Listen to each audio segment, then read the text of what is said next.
अस्सलाम वालेकुम वरहमतुल्लाहि वबरकातुहू। मोहतरम नाजरीन व सामीन, आज का हमारा मौजू है तहज्जुद, रातों का सच्चा नूर। क्या आप जानते हैं कि रात की तारीकियों में उठकर अल्लाह को याद करना इंसान के दिल को रोशन और रूह को पाक कर देता है। आज हम सुनेंगे एक ऐसी हदीस मुबारका जो तहज्जुद की अहमियत और रूहानी अज़मत को बयान करती है।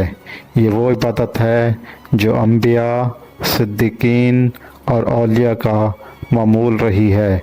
वीडियो को आखिर तक देखिए और तहज्जुद को अपनी ज़िंदगी का हिस्सा बनाने का अज़्म कीजिए।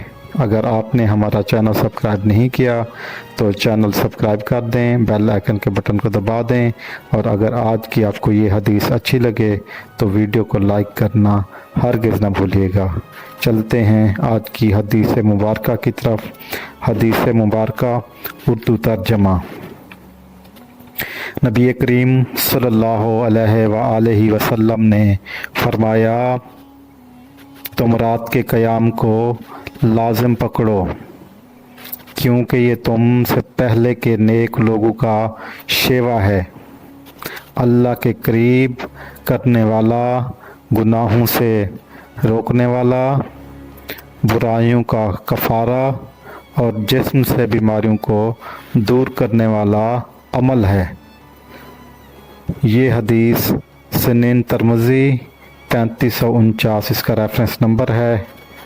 तशरी, इस हदीस में तहज्जुद की 4 अजीम फ़जीलतें बयान हुई हैं। पहली फ़जीलत, अल्लाह का कुर्ब।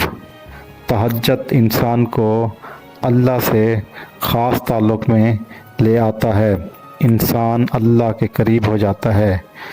नंबर 2, गुनाहों से रोकने वाला।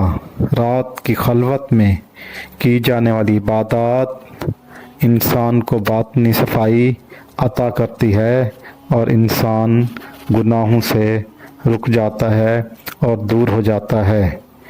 नंबर 3, बुराइयों का कफ़ारा। साबिक़ा गुनाहों का अज़ाला हो जाता है। जब इंसान सच्चे दिल से तौबा करता है तो अल्लाह उसकी तौबा कबूल फरमाता है।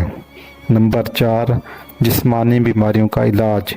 रूहानी नूर जिस्म पर भी असर करता है। तहज्जुद में खलूस, खामोशी, खैशियत और तज़ल्लुल पाया जाता है, जो दीगर इबादत में कम नज़र आता है। ये इबादत सिर्फ़ अल्लाह के लिए की जाती है और इसीलिए इसका अजर भी बेमिसाल है। अल्लाह ताला मुझे और आपको इस हदीस पर अमल करने की तौफ़ीक़ अता फ़रमाए, हमें तहज्जुद अदा करने की तौफ़ीक़ अता फ़रमाए। अगर आपको आज की हदीस पसंद आई है तो चैनल को लाइक करें, सब्सक्राइब करें और अपने दोस्तों रिश्तेदारों के साथ शेयर करना हरगिज़ न भूलिएगा। जज़ाकल्लाह। अल्लाह हाफ़िज़।